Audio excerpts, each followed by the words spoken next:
You moved. I didn't move. Don't get Debbie, huh? There we go. Don't keep You're live, by the way. Hi, everybody. Hey, everybody. You're on.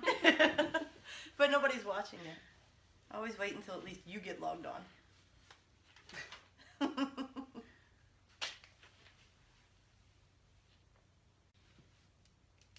And we're back. Woohoo! Where are we? Journeys with Judy. Just Judy. It's just Judy. And now it's just Judy. Get back in here. All right, we still don't see Jen yet. Uh-oh. Somebody's on. Oh, we got two people on. Okay, we have two people on now, so we're going to go ahead and get started. Good evening and welcome to a special Friday night edition of Journeys with Judy. We are here in Temple, PA with Debbie Zambito. First of all, we want to thank Debbie for being so flexible and allowing us to come out here on Friday night because, Jen needed some attention a couple weeks ago. We are happy to report she's doing well, face is on the mend, and she's all right. Attitude, we're not sure of Exactly. yet, but her face is doing Eating well. is a challenge, so she's a little grumpy sometimes, but we're doing all right. Okay, quickly, before I get started with Debbie, for our new friends, I just wanted to talk about the intention behind Journeys with Judy. Our intention is, what we see is everybody's going after this goal of unconditional love, and I feel our purpose is to show you the million different ways to get there. There's not just one strict way that everybody needs to follow. There's a million different ways to get there, and what we want to do is go out and interview as many people as we can so that you can hear as many different experiences and journeys as you can so that you can connect and resonate with things that resonate and connect with you and can help you move forward in your spiritual journey. So we're here with Debbie. Let me tell you, she's got a long list of things that she does. She is a rune reader. She does angel cards. She is a dream analysis specialist. I had to write a list of all the things. She's a grief recovery specialist, ordained minister, and she works on bestpsychic.com. So wait, I'm a life coach. Oh, sorry. And she's a life coach. I mean, with all that, she, put it all together, and there you have it. So, Debbie. Mm-hmm. Thank you for having us in your beautiful home. Thank you very much for coming. You're welcome. And we're going to start off very easy. Where were you born and raised? I was born right here in, actually in West Reading, but in this area, West Reading.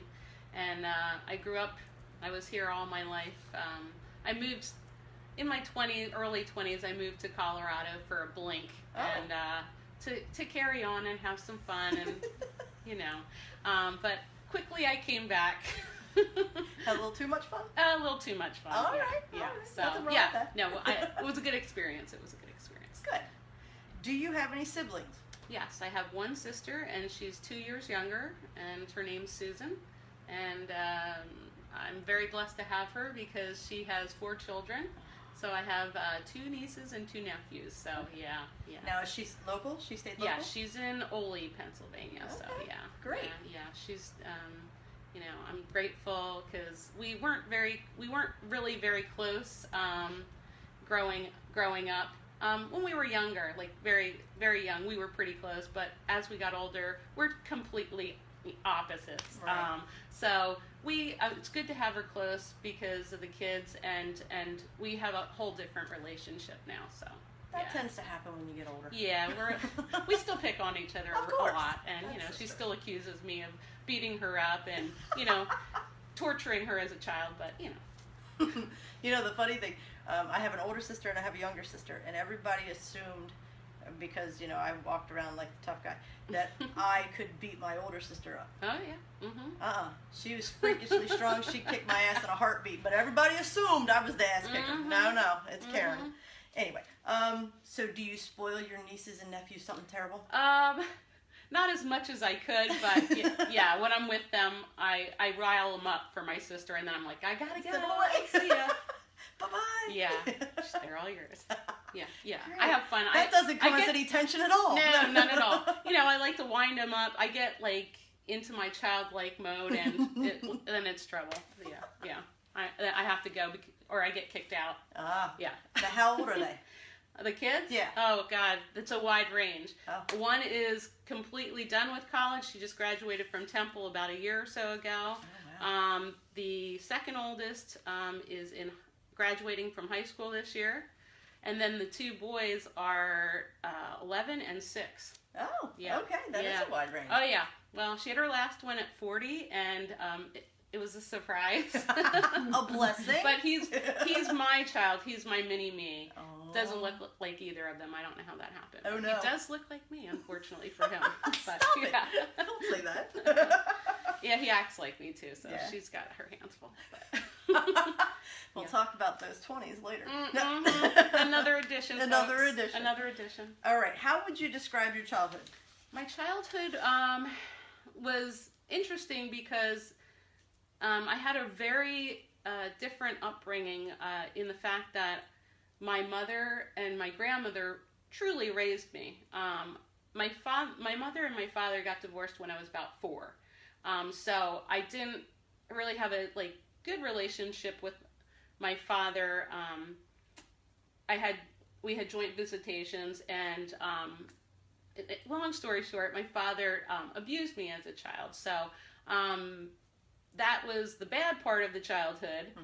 As far as my emotional development was shoved everything down kind of thing. But in the other aspect, I came from a very unconditional love with my mother and my grandmother. So I had both sides of the coin, so I can't really say that it was a complete, some people just have horrible abuse and, that's all they know. Right. I did have both sides of the coin, so I was lucky that way. Okay. So it was joint visitation. Mm-hmm. So you're going to see your father, and that's when he was abusing you. Yes, and he was supposed to take my sister and me, but he would only want me to come. See, that's what I was going to ask about your sister. Yeah, and so, which made me have some anger for my mother after that, because I couldn't figure out why she didn't figure out what was going on. So that created some real serious anger that I had shoved down for my mother. Right. Yeah. Now, so that came out later, way later in my teens and closer to the end of high school. It really came out. How long did the abuse go on? First, what I know, and it's a fuzzy, time. Mm-hmm. So, it was around. They got divorced when I was 4, so it was more around 5 to about 8 or 9. Wow. Yeah. So. Wow. Yeah, it was a good span. Wow. Yeah. Okay, so you have unconditional love with your mother and your grandmother. Yeah. And then you go to. Right, and I'd make every excuse in the book not to have to go, but my mom's like, you have to go, it's part of the agreement, But how come? Right, but then we had that situation where she didn't have to go, but that's only because my dad didn't want her. Wow. So she allowed that. Right. So it was tough, it was tough for me to, swallow all of that. Yeah. How comes my sister gets to be, out of that, but I was glad she was, because I wanted to protect her from that. Right. But yet, Maybe if she was there, you wouldn't be abused. Right. Why was I the one that was, everything was taken out on? Right. I didn't understand. So when you were with your mom and your grandma, were you able to be happy, you think? Yes, to a point. Yeah. I mean, when I was home, I did find a lot of activity. I was very much into sports and being, at that time period, you could be outside and play outside until it got dark kind of thing, and you just had to be on your porch right. when it got dark. When it got dark. And you could still be outside. But, those were those days where you could do all that. And I found a lot of enjoyment with being outside, and, I had a lot of good friends, neighborhood friends and stuff that we'd carry on and do stuff, and it was like a normal childhood. Otherwise, it's just emotionally I was shut down. Otherwise, didn't really have a voice. Right. Just kind of was very much a follower. With that, whatever anybody would want to do, I just went along with it. Yeah, got into some trouble as a child, throwing rocks through windows, and really not so great things, but could have been worse. I wanted to be loved, you know, and I wanted to be included. Right. So I, just followed the crowd kind of thing, because I didn't know how to just be accepted for who I was at that time. Right. Well, you're carrying that deep, dark secret. Yeah. Yeah, and it was tough, and then, along with that, when I was a child, not that I'm thin now by any means, I mean, but, I was a heavier child. I ate, I guess, my feelings too.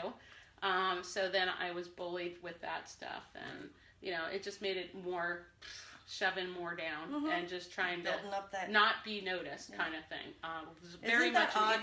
Yeah. You don't want to be noticed, but you eat and make yourself bigger. Mm-hmm. Yeah, I understand it makes that. so much sense. Yeah, I know, right? Yeah. But it was always protection. Right, know? Exactly. And maybe if I look like this, then you won't want to touch me anymore. It was comfort, and it was like something that, I did too, because I like to eat. But, it was a comfort thing. It was just like, it made me feel better, I guess, for the moment. Soothing, exactly. Yeah. Exactly. Yeah, so. Okay. Yeah. Now, how old were you? Did you finally tell someone? Not until, I never told anyone until I was just about ready to graduate high school. And that's when my anger came to a head. Okay. Beings in the hormonal stage, and stuff. And I finally just let my mom have it. Okay. And she was just so disgusted. Like, she couldn't, believe that I didn't say anything till then. And I'm like, I was threatened. What do you want me to do? Don't you understand? Then I let her have it about, how did you not understand what was going on? How did you not know? Yeah. So we had a really rocky relationship at that time. Okay. For quite a while after now, is that why you ran to Colorado? No, that was a whole other. Right. That's for the. That's she hit me. Tell me. No. That was for the other version. Okay, gotcha. Okay. But no, it had to do with a relationship that I wanted to be in. I felt like I was very much in love with this woman, and it didn't work out, and so I was running from that, kind of, trying to avoiding my feelings on that one. Okay. So I moved out to Colorado with some friends. Like I said, had a really good time, but came back. It was, as I can say this, you can't run away from your problems. Yeah, I learned that lesson. That's a big lesson I learned there. And you have to just deal with it, no matter, it follows you wherever you go. Yep. So. Yep. Yeah. You can't leave them anywhere. No. Tried. Exactly. All right. What is your fondest childhood memory? I had a serious passion for basketball, and I attached onto that, and that was my savior. That really was. That was my first love. And from, I think, probably around 5th grade on, I was obsessed with it. All basketball. Yeah, all the time, all basketball, all the time. I slept with my basketball. Nice. Yeah, I was, that was my escape, I guess, and... something you had control over. Yes. So. Now, did you play any other sports? Oh, God, yeah, I was played gonna say, every season. I played a sport, yeah. But basketball was your favorite? Basketball was my favorite. I played softball, and I ran track and through and all that stuff, yeah. But basketball was definitely my favorite. Cool. And yeah, I still love it. I wish the WNBA would have been really hot at the time. Yeah. Because I totally would have went for that. Did you play in college? No, I did not play in college. I went right from high school basically to the career that I'm in now. Oh, okay. So I went for, it wasn't a college-based program at the time. It was a hospital-based program, and I'm an X-ray tech. So I've been an X-ray tech for just about 30 years, folks. That seems impossible. I know. You don't look like you're old enough to have done a job for 30 years. Yeah, I really have, and it's crazy. I know. It blows my mind that I even have been there that long. Wow. I mean, yeah. Now I haven't been at that particular hospital that long, but that's what you've been doing. That's my career. Oh, Yep. wow. Okay. So. All right. So what was, we've talked about some challenging things for you. Mm-hmm. So challenging as a child, of course, was the abuse, the bullying, Right. things like that. Mm-hmm. As a teenager, when the abuse stopped with your father, Mm-hmm. were you able to stop visiting him? Oh yeah, yeah. Okay, so yeah, that that was stopped as soon as As soon as he was done with you. Yeah, basically. Basically. When he had his fill, that was it, and yeah.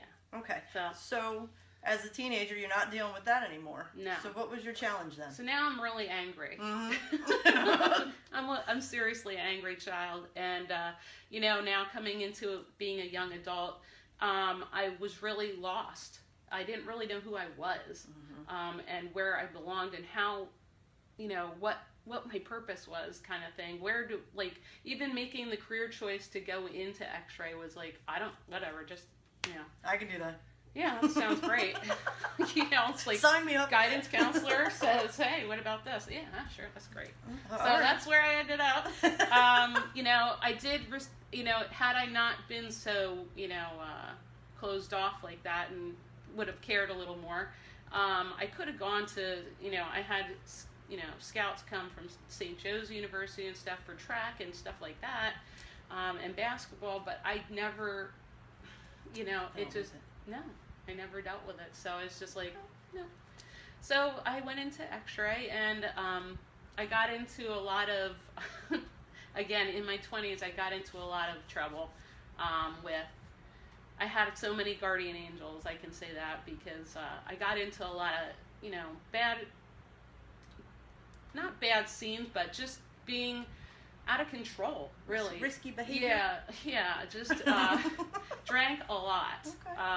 I was pretty much at the bar every single night, and didn't matter if my friends were there or not, kind of thing, after a while. It was one of those, go to the bar, we know Debbie's there. Yeah, right. I'm there till close, and it was a vicious cycle for me, and that's went on for pretty much my whole 20s. Wow. Which was really incredible that I lasted that long. But I'd go to the bars. I'd come home from work. I'd work day shift. I'd take a little nap. I'd go out 9-10 o'clock. I'd be out till 2 o'clock in the morning. We'd go out for breakfast.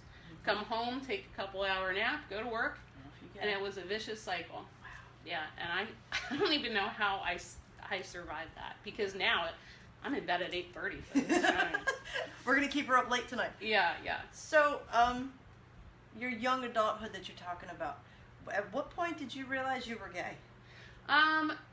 Around high school, I kind of knew all through, basically, but it was something that was not, like, really talked about up until high school, where I found a friend that was very openly gay, and she was like my idol.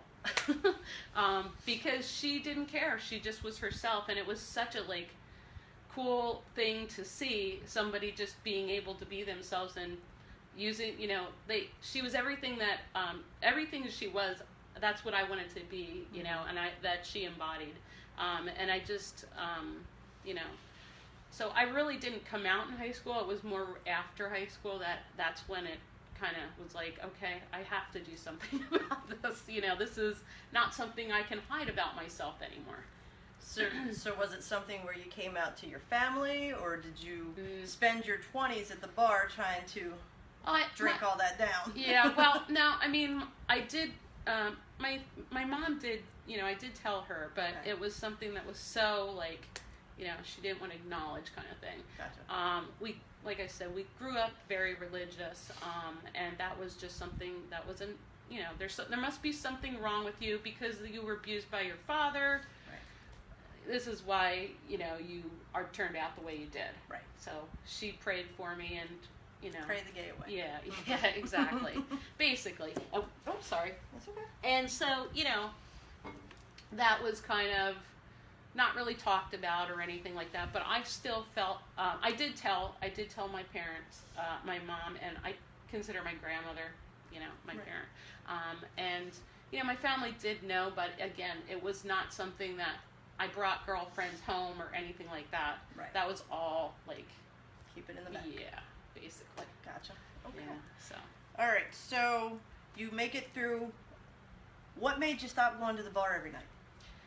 Okay, well, well, I started to, towards the end of my 20s, I started to get into more serious relationships with my girlfriends. It wasn't just like, you know, just for fun. Right, right. We'll say it in a nice way.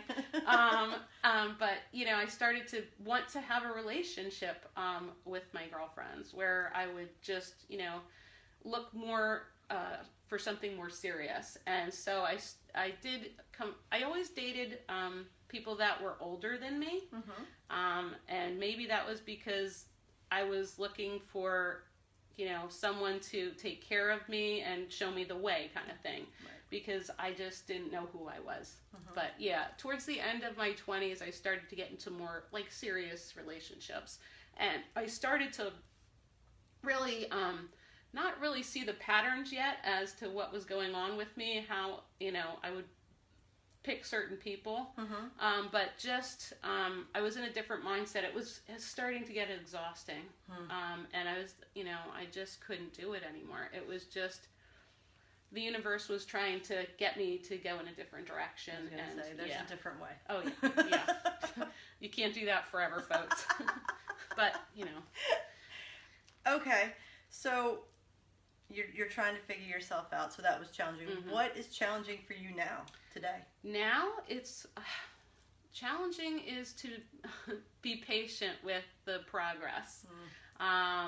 You know, that's really, I want to be able to do so many things, but I know there's right timing. And so now it's a matter of trusting God and just knowing that whenever it's time, it'll present itself, kind of thing.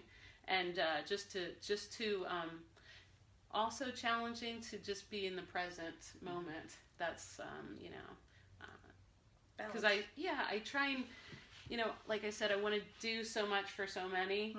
You just get excited about it and you want to have it all now, kind of thing. But you know, yeah. Patience, so patience, yeah, patience. one step at a time. One step at a time. I'll get there. But yeah.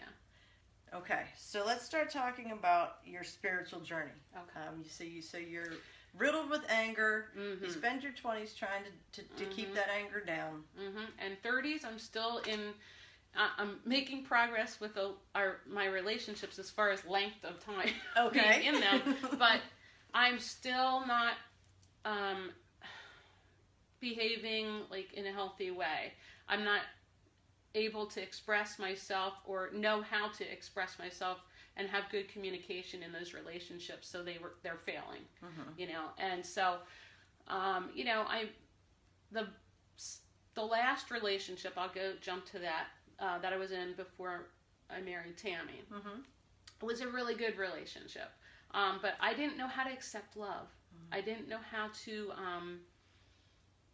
I didn't know how to give it either, you know, and so I was still, I was really, really miserable in my skin. And again, it was one of those turning points in life where you feel like you're want to crawl out of your skin kind of thing because you're just miserable. Right. And, you know, she was very good to me, but I just, you know, it would almost make me feel guilty when she did nice things for me because I didn't know how to receive that. Right. You know, so and again, you know, like I felt like I felt like obligated to give something back in return, or you know, like, oh, stop. It was making me like really uncomfortable because I couldn't give that love back to her. You didn't understand the flow. No. You didn't know how that. No. So that really, I started to see my patterns. Okay. That's when I started to really see my patterns and notice that all the things that I did to try to get love and to give love, those things weren't working anymore. I used to be a big manipulator, charmer, and these things weren't working for me anymore, and it was driving me crazy because I would blame everybody for, you know, outside of myself for what was going on in my life until I just couldn't do that anymore. And that's around the time that I started to hear that voice of, I got a voice in my head one night that I was a fallen angel, and it freaked me out just a bit because I've never experienced anything like that before, and I thought I was going a little bit insane. And my ex-girlfriend that I was talking about, we had been in a, we were still like living in the same house, but we weren't together. And we do things together, and we were out at a holistic expo, and we met Max and Janetta Jones, who turned out to be one of my earth angels. But she's like, when I was around her at that expo, I was like sweaty. I was like, oh God, this lady's seeing right into my soul. I can't handle this. It was You were frightening. uncomfortable. Yep. Yeah, she saw it all. She saw it all. And I was like, oh my God. So maybe a month or so later, I'm still in my miserable mode, still trying to do things the old way. And April is her name. She had been going to Max for herself, and Max told April, you need to tell Deb she needs to get to see me, and she needs to do it soon because it's something tragic is going to happen. Oh, wow. And she didn't necessarily mean I was going to die or anything like that, but I was on a very bad road, and it was imperative I started to do something about it. So I took her advice. You listened? Okay. Even though she scared the hell out of me. I took her advice and I went to see her. And it was that started in about 2014. Okay. And like I've said to you before, I'm a newbie still. I still consider myself a newbie to the spiritual world here. Now, prior to you going to that holistic show, had you been to other holistic shows? Oh, yeah. And how long had you been? But it was one of those things at holistic shows you'd walk around, but you'd avoid the readers. You'd be like, oh, those crystals are nice. That's nice. Pretty. Yeah, but, I wanted to get readings, but I didn't want to know. Right. And there's a lot of people. They come out, they're starting to, like, really figure out there's something that needs to change for them, but they're still kind of afraid to hear the answer. Yes, but that's what we're talking about, resignating. You had gone to other holistic shows. Yeah. You weren't ready. No. But you go to this one, and there you go. You find when the student is ready, the teacher will appear. Oh, yeah. And there she was. Yeah. And, I could have gone... I did go through a small period of time before that I even met April, where I did look at some different things outside of the religion I grew up with. I did look into, like, Buddhism and... doing Kabbalah and stuff like that on my own, but it never lasted long because there was always somebody else that would come along that would take my attention away, another relationship, and then, I'd cling on to them, and I was, I would just, I just didn't know who I was. So long story short, it's, Max really brought me to, I give her a lot of credit for bringing me to where I am. Yeah. Excellent. Yeah. So what was it? I mean, you said you felt like she saw you. Oh, yeah. All of you completely. Yeah, like shook me to my core. Shook me to my core. She just, she was a life coach, but she's also a psychic medium. She knew stuff, that she knew what my path was, and she really helped me set some goals and really get rid of a lot of that, old stuff that needed to go. Anger. Get rid of it. Oh, anger, disappointment with myself, shame, guilt, all of it. I had a lot of everything, and it was, she was very patient because at first, when you start the journey, it's like pulling teeth sometimes. Hard. Yeah. It's hard. And, you want to run sometimes, but I had many episodes of just sessions with her where I literally couldn't even make a word. I cried for like an hour because I just needed to unload. There was just so much. Yeah. So, and little by little, I got to the bottom of what my core fears were, and were able to release that. And it's a work in progress always. So little things come up that you just know how to cope with it a little bit better now. You have tools. Yes. She gave you tools. I use my tools in my tool belt. That's exactly. Right. I don't know how to use power tools, and I don't care to. You don't have to. But I like those tools. Yeah.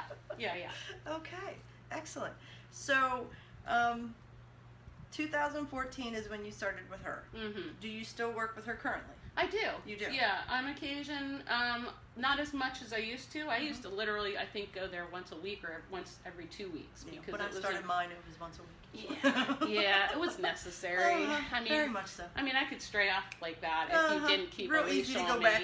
Yeah. So, she kept a tight leash on me for a while, but yeah, I see her occasionally now, and it's more about what direction I'm going in and helping me develop my gifts and stuff like that, and helping those to open more and more. Now, as you were releasing this anger and this pain and disappointment and all those things, you're creating space. Mm-hmm. And we were sharing a little bit before we went live.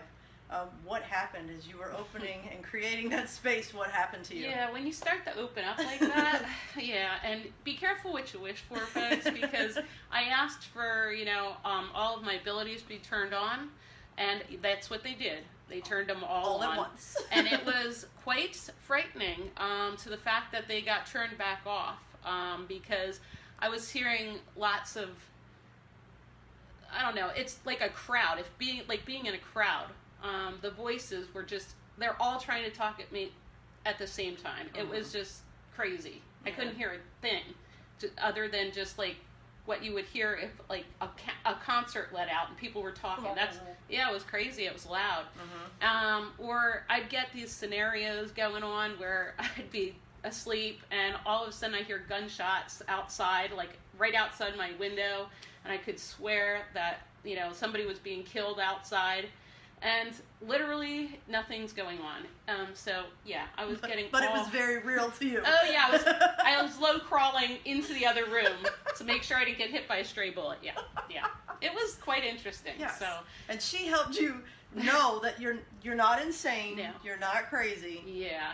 And you have control over shutting it back down. Mm-hmm. Yeah. Now, when you did turn it back on, mm-hmm. was it a gradual process that time? Yeah, it's okay. I've learned that if you ask for something in spirit, you should be pretty detailed on how you want things to come. Very specific. Yes, because they will give you exactly what you're asking for. Mm-hmm. So, that being said, for everyone out there, be careful of your words, your thoughts, and your actions, okay? Because that's what the universe is going to bring you. Absolutely. Okay? Absolutely. Yeah. Okay. So, you launched on this journey. You shut it down. You're ready to bring it back up. How did the ruins come in? Because I'll be honest with you, I was telling Debbie, I purposely haven't watched any of your stuff because I wanted to come here and I wanted to be that open brain to learn. So, first of all, what is a ruin reading? Okay. So runes are stones or tiles that have symbols on them. And the symbols used to be used as like an old Germanic alphabet a long, long time ago. Most people kind of associate the runes with the TV shows that are on now, like Game of Thrones or Vikings or stuff like that, because the Norse people used to use them as a way to connect with the divine as well as using it as an alphabet. So they would cast the runes out, which I'll be doing at the next expo. I'll be offering that, and instead of just nowadays they kind of pull runes like tarot cards. They do spreads. So that's the newer way to do things. But in the olden days, they used to cast them out. They'd take the whole lot of the stones and they'd cast them on the table. And whatever symbols would, turn upright were the ones that were to be paid attention to. Now, each symbol has a specific meaning. And, as you know, Spirit talks through signs and symbols. And this is just another way, like they use the tarot cards or oracle cards. They use the symbols to communicate. And I find, for myself, the runes are very direct, I'll say. And I feel that Spirit always gives you what you need, kind of thing. Not what you want, but what you need. So a lot of these readings they're very direct, and less up for interpretation, in my opinion. Okay. So that's kind of what the runes are. Now, how did you get into that? You have so as you were talking, I heard you had your life coach. Is she the only one that started you on this spiritual journey? Were there books? Were there other things? picked up books here or there, but she really introduced me to a lot of different teachers. Okay. Karen Luchin, who comes to a lot of the expos, she taught me some mediumship classes. Okay. I had a couple different meditation teachers. You know, she did introduce me to all of these people. Variety. Oh, yeah, yeah. Okay. All yeah. right. Cool. Okay. So, what attracted you to the ruins? I was just dabbling, you know, I'm just dabbling and trying different things. She wanted me to, like, go out and just see what resonated with me, kind of thing. And I do like my angel cards, but I really, like, resonate with the stones. For whatever reason, I don't know if it's the feeling of them, because they're stones, they hold energy, and I like the energy that they held. That's kind of how I started to get interested in those. Not for any particular reason, you're just drawn where you're drawn, kind of thing. That's all, the only way I can explain that. Now, is it something where you immediately received messages? Yeah. It just clicked on? Yeah, it just clicked. I loved them so much. Like, they just, like Lloyd loves his crystals, I love my runes. That's cool. Yeah. So. Excellent. Huh. All right. So you do angel cards too. I kind of incorporate them with my rune readings. All right. Usually I'll use them after I pull the runes out. I'll have actually the client pull their own angel cards.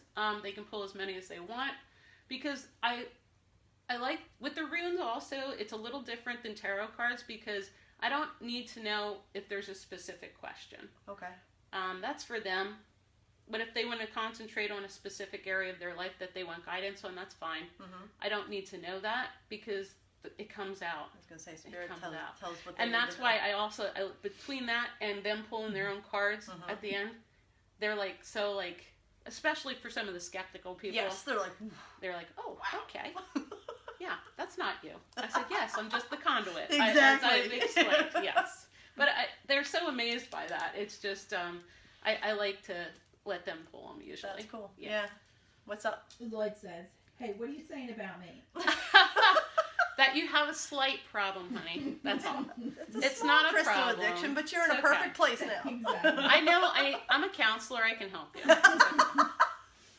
But We'll get to that. yeah, we'll get to that some other day. That's right. We're moving along.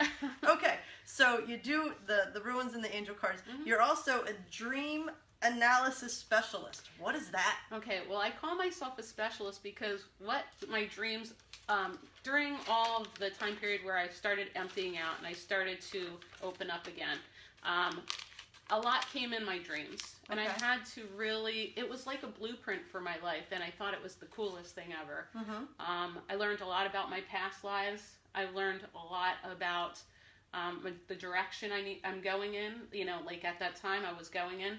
I kept a dream journal, and I looked everything up. And so I just became, like, obsessed with it. It was, like, something that I like to interpret people's dreams. It was cool. So, yeah, but I still keep a book by my bed because things come in. Like, the other night, it was a full moon. It was full moon. Full moon kicked my ass this week. I got some good information, but damn, I didn't sleep hardly at all. That's what Morgan was like, saying earlier yeah. on Facebook. Sleep has been horrible for her this week. Oh, yeah. It was. But you it got was some flat. good stuff? Oh, yeah. I was up and down, but yeah. I'm like, I've tried to go to sleep, and they're like, no, we're not done yet. Now, do they speak to you when they do that? Your dreams, is it a lot of imagery, or do they just, like, the ruins bright and direct? So, my strongest ability is claircognizance, which is just a knowing. Okay, so I don't always see or hear things, more just it comes to me. And so usually I'll just see like the words in my head of what they want me to write down. I sometimes will get images, but it's more a claircognizance. It's all right there. Yep. Oh, wow. Yeah, it's like I've been told it's the strongest clair, but I mean I take it for granted sometimes. Well, it's a and don't it's a trust gift. it because the stuff just comes into my head. I'm like, no, that can't be right. Yeah, Deb, it is. Write it down. Yeah, just put it be down. quiet. Yeah. So I'm still, again, like I said, I'm a newbie to this whole scene. I'm still learning to become comfortable with all of it, and like still learning to be confident in it. So. Now, I was just at, it was a 3-day retreat last week, and it was for authors. I have no desire to write a book. I still don't. But it made me think, because a lot of the people there were divinely guided to write these books. Do you think you have a book in your future? Well, actually, now that you bring that up, and I don't mean to, the part of that full moon process, I was actually about a book that I'm supposed to write. And that's why I kept trying to go to sleep, and they're like, no, There's we have more. You have to write this down right now. So, because I know in the morning I would totally forget, but it was just like they're very persistent. When they want to get something across, they will continue. Or I will wake up with it in my head, and I have to write it down immediately. So that was a long process that night. But yeah, it's which I won't share the title quite yet because I'm not quite sure about it yet. But it's about basically refocusing your reflection, how you looking at yourself and what you're putting out there, kind of thing. Nice. Yeah. So. Very nice. Yeah. So I'm excited about that. I've got all kinds of projects. Okay. I have to focus on one. And, a lot of and coals pick in the one. fire. Yeah. Because there's lots of ideas that divine ideas that come into your head, and I'm all very passionate about all of them, but it's just you pick one at a time. Pick the ones that you nurture now. Exactly. Yes, exactly. But that's an important one, because I feel like people, as well as myself, I'm not putting myself out of this, we look outside of ourselves to fix our problems. And when we really need to start looking within ourselves, because everything out here is a reflection of what's going on in here. Yep. So that's what my book would be about, yeah. Cool. Yeah. Excellent. So, thanks for bringing that up. Might be a little divinely guided Yeah, myself. just saying. Anyway. You might have a little bit. I might have a little bit in there. Okay, so let's talk about grief recovery specialist. Okay, that's something that I started working with hospice and volunteering there. My purpose in this lifetime is to, which I've learned throughout this, opening up, is really to help people birth back into spirit. Oh, wow. And so that's what drew me to Katiana. Again, I met her at an expo at the MUM, I believe, a couple years ago.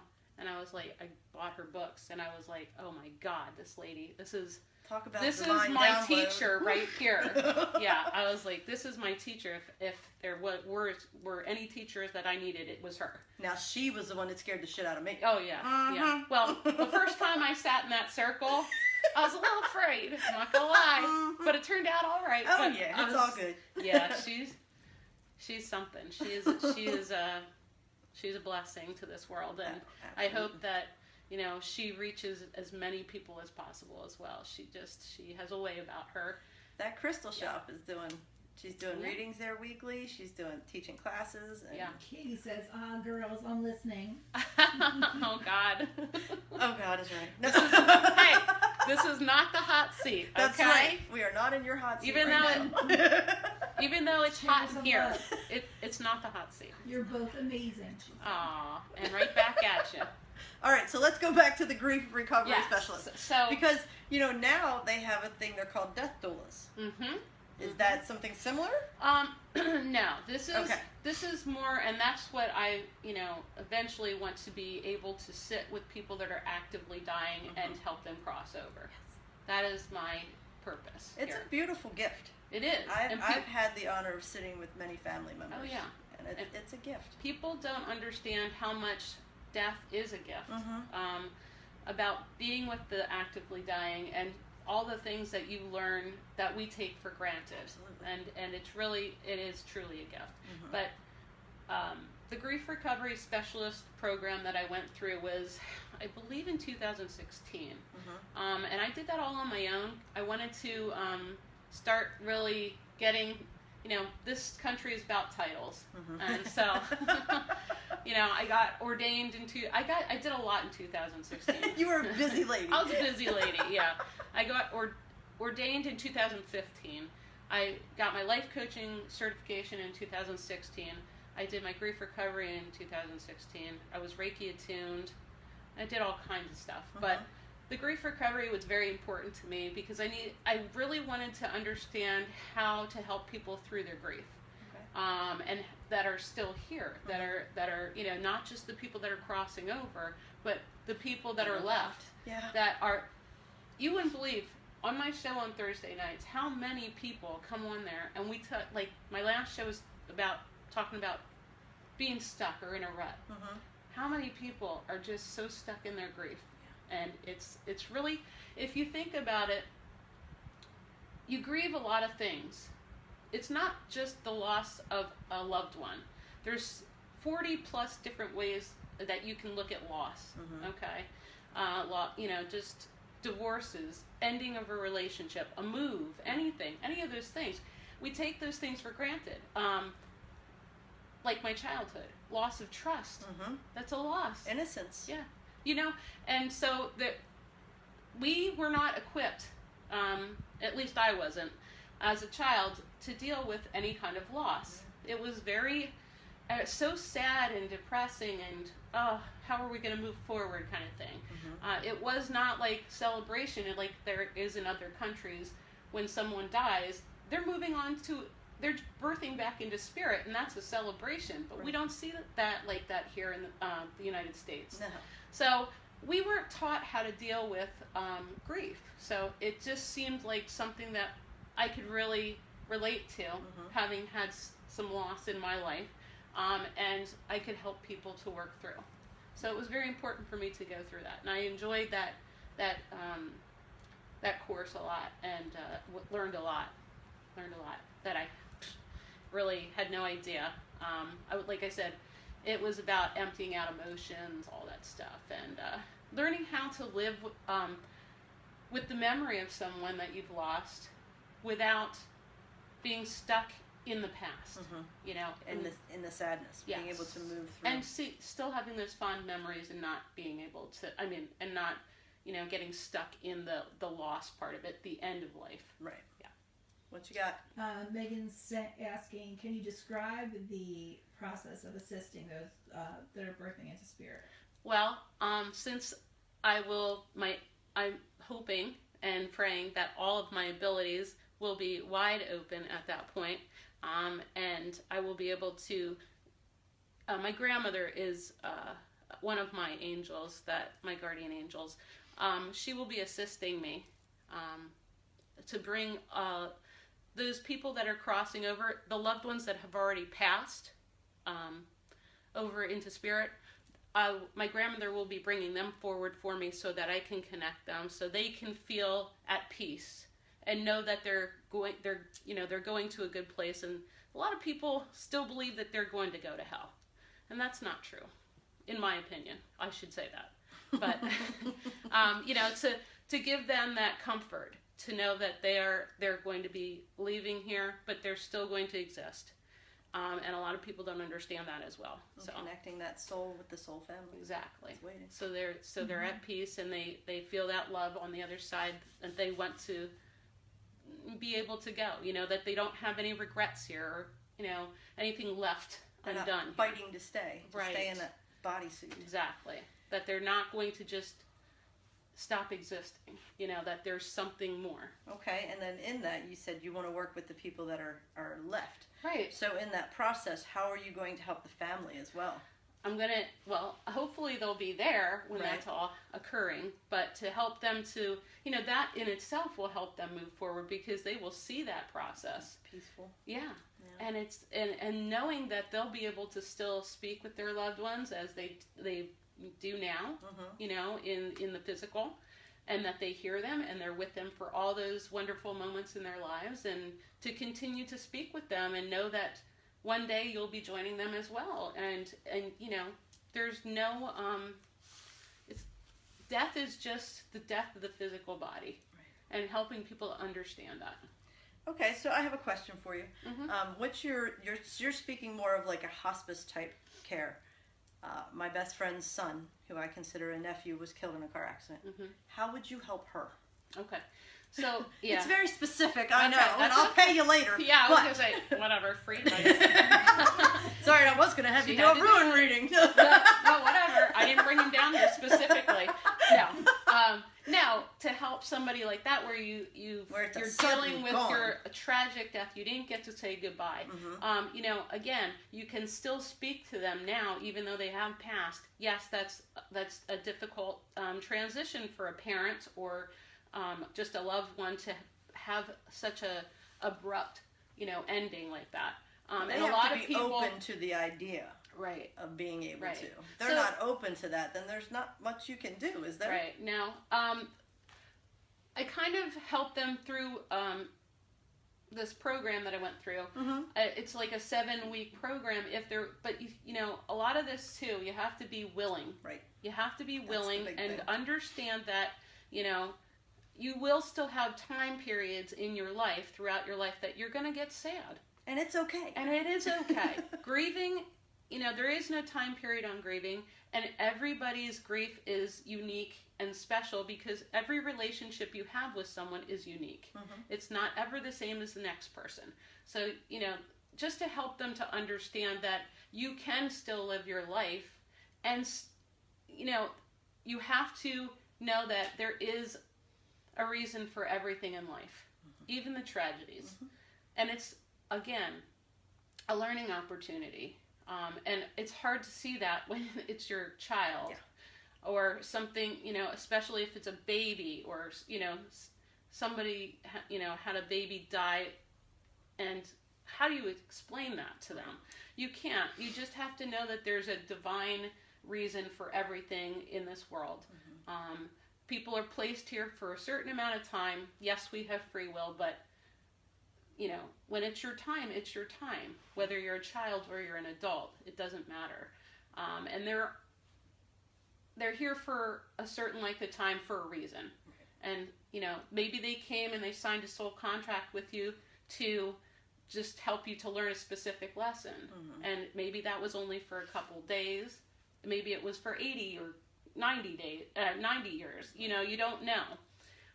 But to change people's perspective on how they look at life, because we weren't taught all this stuff. No, you know, we were taught. Most of us grew up in a religion, and religion is very, I don't want to say rigid, but it has specific rules.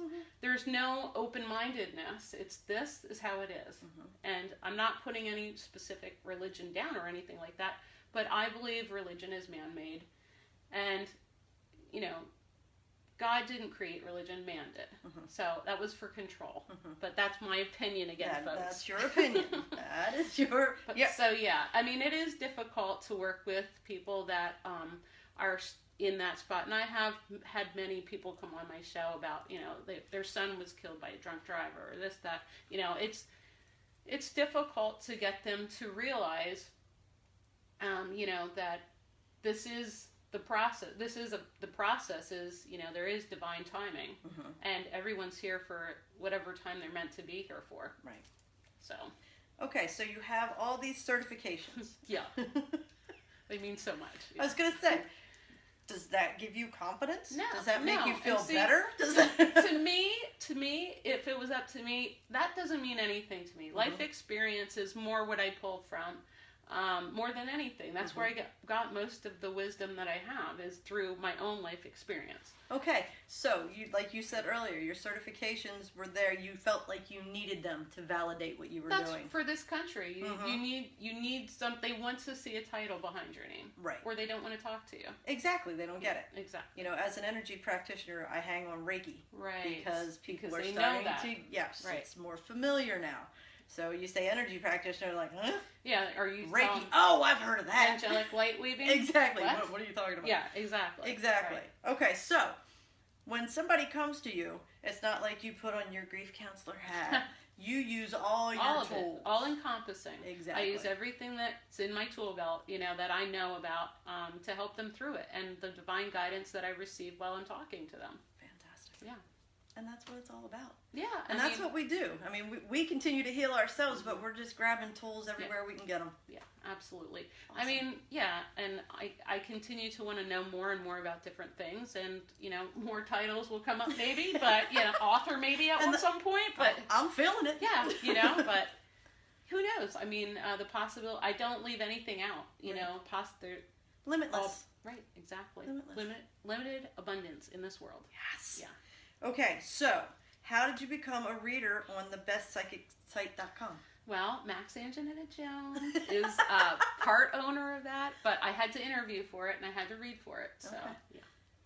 So they do an interview process with you. To get and how on that long have site. you been doing that? That just started about a year ago. Okay. Yeah. They just started up and running about a year ago. Okay, and you keep referring to your show. You said Thursday Yeah, night show? Thursday nights on Best Psychic Site. I have a show, and it's whatever I want to talk about, and which I think is great. That's really because what I try to do, a lot of people do just some readings, but I try and talk to people about different tools that I have that I can share with others to help them move through their, feeling stuck or, when they feel like they're in a jam or in a spot and they don't know what to do. How to release your emotions and all those things. How to push through your fears and, anything that I felt like was helpful to me, I try and pass on. Excellent. Yeah. And then I do a couple, readings at the end just to, And are those readings free? Those are free. Those are free readings. But I only do a handful, and then usually after the show, I'll log on to Best Psychic Site where they can reach me. You can go cam to cam in a free chat, and then if they wanted a private reading, you can go to another room for that to do that. And now, how much do they pay for a private reading? Okay, so for me, I'm at $1 a minute. It's very, very affordable. Just saying. If you want a quickie. Yeah, I mean, it's very affordable. And I try and keep the price low because it's really not. Yes, I need to make money, of course, because this is. If people don't understand, this is what we do for a living.